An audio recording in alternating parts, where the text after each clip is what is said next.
સમાચાર બનાસકાંઠાથી મળ્યા છે। બનાસકાંઠાના ડીસામાં ઝડપાયું શંકાસ્પદ ખાતર। ખેતીવાડી વિભાગે શંકાસ્પદ ખાતરનો જથ્થો ઝડપ્યો। સાંચોરથી ડીસા તરફના કંસારી ટોલ નાકા પરથી આ ખાતર ઝડપાયું છે। યુરિયા ખાતરની 60 શંકાસ્પદ બેગ જપ્ત કરવામાં આવી। ખેતીવાડી વિભાગે સેમ્પલને પરીક્ષણ અર્થે મોકલ્યા।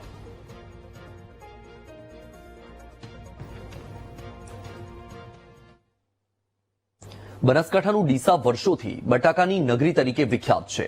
અહીંની આબોહવા બટાકાની ખેતી માટે અનુકૂળ હોવાથી દર વર્ષે મોટા પ્રમાણમાં બટાકાનું વાવેતર થાય છે। આ વર્ષે પણ ખેડૂતોએ સારા ભાવની આશાએ બટાકાની ખેતી કરી, પરંતુ વધુ ઉત્પાદન હોવા છતાં બજારમાં ભાવ ઘટવાને કારણે ખેડૂતોને નોંધપાત્ર નુકસાન સહન કરવાનો વારો આવ્યો છે। આ વર્ષ બનાસકાંઠા જિલ્લામાં 18.70 લાખ ટન બટાકાનું ઉત્પાદન થયું છે, જે ગત વર્ષોની સરખામણીમાં વધુ છે। જો કે વધતા ઉત્પાદનની સાથે બટાકાના ભાવમાં નોંધપાત્ર ઘટાડો થયો છે। ગત વર્ષે 20 કિલો બટાકાનો ભાવ 230 થી 250 રૂપિયા હતો, જે આ વર્ષે ઘટીને 120 થી 140 રૂપિયા થઈ ગયો છે।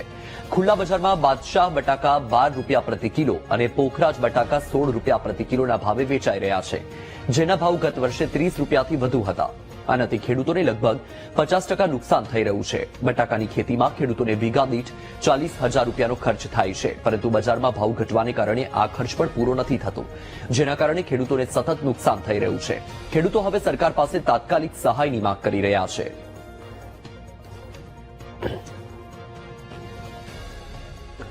તો આપણે જણાવી દઈએ કે બનાસકાંઠા કે જે બટાકાનું હબ કહીએ તો પણ અતિશયોક્તિ નથી, પરંતુ આ વખતે બટાકાનું ઉત્પાદન વધારે છે, ઉત્પાદન સારું છે, છતાં પણ ખેડૂતોને પૂરતો ભાવ નથી મળી રહ્યો અને તેના કારણે ખેડૂતોને નુકસાન થઈ રહ્યું છે। આપણે જણાવી દઈએ કે આ વર્ષે બનાસકાંઠા જિલ્લામાં 18.70 લાખ ટન બટાકાનું ઉત્પાદન થયું છે।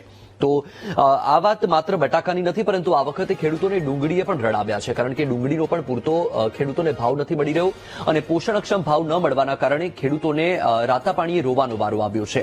ડુંગળીના પણ ખેડૂતોને લગભગ પ્રતિમણ 100 રૂપિયા આસપાસનો ભાવ બોલાઈ રહ્યો છે અને એ ભાવના કારણે ખેડૂતોને આ વખતે વધુ ઉત્પાદન હોવા છતાં પણ નુકસાની વેચવાનો વારો આવ્યો છે।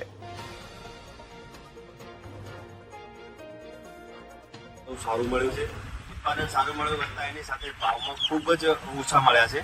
ગત વર્ષ કરતી આ વર્ષે ભાવમાં ખૂબ ઘટાડો છે। કટ્ટે લગભગ 200-300 રૂપિયાનું નુકસાન છે અને ઓલ ઓવર જોવા જઈએ તો આ વર્ષ એવું છે કે નબળું છે, બટાકા માટે ખૂબ નબળું છે। જે કોલ્ડ સ્ટોરમાં માલ પડ્યા હતા એમના એમ જ પડ્યા છે, જે ખેડૂતોએ ભર્યા છે તે પણ એમના એમ જ પડ્યા છે અને બધા ખેડૂતોને હાલ ભાડા ચડી રહ્યા છે। એના કારણે પણ ખેડૂતને નુકસાન વેઠવાનો વારો આવશે। અત્યારની અંદર કોલ્ડ સ્ટોરેજની અંદર પડ્યા છે બટાકા, પણ અત્યારે કંઈ આવતું નથી। અંદર ટ્રેક્ટરનો બીજો ખર્ચ બીજો બધું જ વધી ગયું છે। અત્યારે કંઈ થતું નથી અમારે। આ અત્યારે 200-250 રૂપિયા કટ્ટે નુકસાન જઈ રહ્યું છે। સરકાર પાસે એમ માંગશે કે ખેડૂતને થોડા ઘણી કોઈ સહાય આપે તો એ પ્રમાણે એમ કે ખેડૂત થોડો ટકી રહે। ગઈ સાલ કરતો બટાકામાં બહુ નુકસાન આવે છે। બિયારણના પૈસા વળતા નથી, જે આવે છે એ લેબર ખર્ચો અને સ્ટોરનું ભાડું જ થાય છે।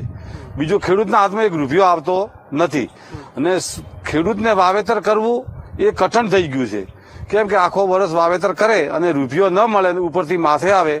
એટલે આ માટે સરકારે થોડા ઘણું વિચાર કરી અને ખેડૂતને બચાવવાની કોશિશ કરવી જોવે અને નુકસાનની કોઈ હદ નથી કે આજે 1800 રૂપિયા ડીએપી થઈ ગયું છે અને ગઈ સાલ હતું ડીએપી 1400 રૂપિયા, એટલે 400-500 રૂપિયા એ નુકસાન છે।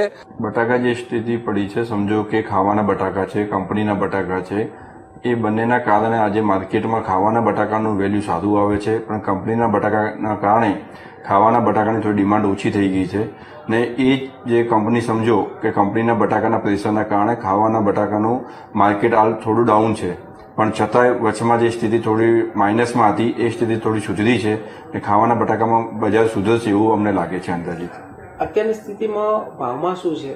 ભાવમાં સમજો ને પુખરાજ બટાકા અહીંયા વધારે થાય છે, તો પુખરાજ બટાકા અહીંયા 12 રૂપિયા કિલો છે હોલસેલનો ભાવ ને બાદશાહ બટાકાનો 16 રૂપિયા આજુબાજુ છે। ગયા વર્ષે આ સમયે બટાકાની પોઝિશન 2200-2400 રૂપિયાની બિલ્ટી ચાલતી હતી અને આ વખતે 800 રૂપિયાથી 1200-1300 રૂપિયાની બિલ્ટી ચાલે છે। જાણવા જઈએ તો ખેડૂતોને બહુ મોટું નુકસાન જાય છે।